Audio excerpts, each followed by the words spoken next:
Je m'appelle Sarah Crohus, je suis la responsable qualité de l'NCI et je suis l'une des 2 référentes handicap de l'école.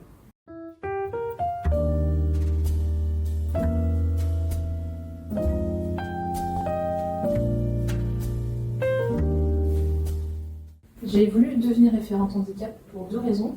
D'abord parce que c'est dans la continuité de mon métier de responsable qualité que de m'assurer de la qualité de l'accueil et de l'inclusion de tous nos élèves, y compris ceux qui sont en situation de handicap. Et c'est aussi à titre personnel que j'ai souhaité exercer cette fonction parce que moi-même je suis en situation de handicap. J'ai un trouble du spectre autistique qui a été diagnostiqué tardivement quand j'avais 30 ans. Et depuis que j'ai eu ce diagnostic, je m'engage beaucoup à titre personnel pour communiquer sur le handicap, libérer la parole et lutter contre les préjugés, notamment au sujet des handicaps invisibles.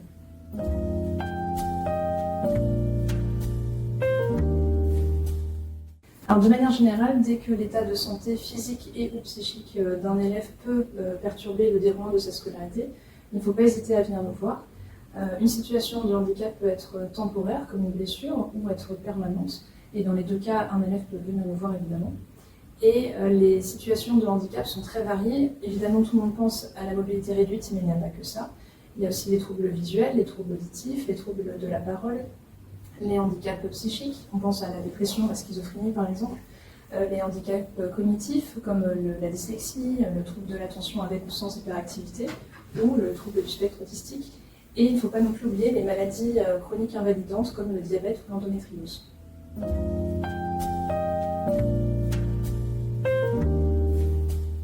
Alors, idéalement, c'est mieux de venir nous voir d'abord pour qu'on recueille les besoins précis d'aménagement de scolarité, des examens en termes de mobilité internationale, de stage, etc. de l'élève. Et ensuite, il peut aller voir soit donc, le service de santé étudiant pour les élèves ingénieurs ou le médecin du travail ou le médecin de prévention pour les élèves attachés. L'essentiel, c'est qu'un certificat médical est obligatoire. Il doit à la fois attester de la situation de handicap de l'élève et mentionner la durée de validité des aménagements qui sont préconisés par le médecin.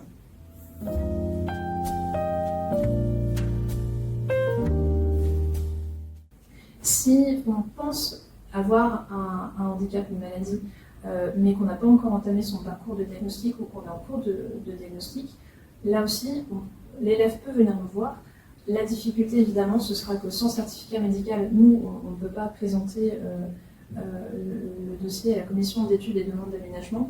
Mais au moins, comme je le disais tout à l'heure, ça nous permettra d'avoir un suivi renforcé de l'élève, de se dire, bon, on n'est pas sûr officiellement qu'il a telle ou telle problématique, mais on a quand même conscience que telle ou telle situation peut le mettre en difficulté.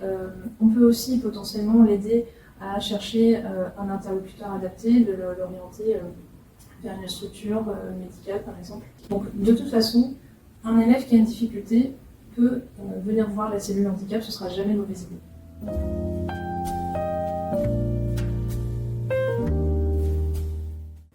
Je pense que c'est important de venir nous rencontrer, même si on pense qu'on n'a pas besoin d'aménagement de scolarité. Parce que quand on creuse un peu le sujet, il y a 2 aspects. Le premier, c'est que l'état de santé peut évoluer au cours de la scolarité de l'élève. Il peut aller très bien sur le moment quand il nous rencontre, mais savoir que son état de santé peut s'aggraver par moment ou de façon plus chronique. Donc au moins, on sera au courant qu'il a des troubles de santé qui peuvent perturber sa scolarité et on pourra faire un suivi plus renforcé de comment se déroule son parcours au sein de l'NCI. Le deuxième aspect, c'est que quand on a un handicap invisible, je pense par exemple à la dépression, ça peut avoir un impact sur l'assiduité de l'élève, ça peut avoir un impact sur ses apprentissages aussi pour un traitement médicamenteux, parce que ça peut perturber sa mémoire, ça peut perturber sa concentration.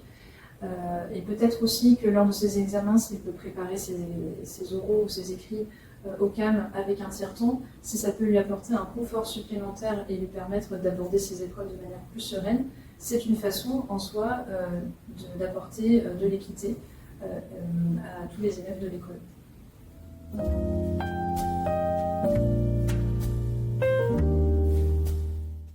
Oui, je pense que la considération qui nous est accordée est suffisante. Notre direction est à l'écoute de nos propositions d'amélioration. On travaille par exemple en ce moment sur l'amélioration de l'accessibilité de nos locaux aux personnes à mobilité réduite. On va accueillir un chien d'assistance la semaine prochaine dans les locaux de l'école. Donc oui, nous sommes très contents des premiers mois de l'existence de la cellule handicap de l'NCI.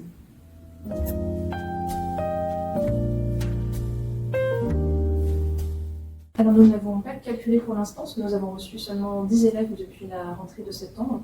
Nous avons conscience qu'il y a peut-être certains élèves qui n'osent pas venir nous voir, et c'est leur droit, parce qu'on n'est pas obligé de parler de sa situation de handicap. Et il faut que nous, on communique aussi sur les différents cas qui relèvent du handicap, parce que certains élèves n'ont peut-être pas conscience que leur problématique de santé relève bien d'une situation de handicap.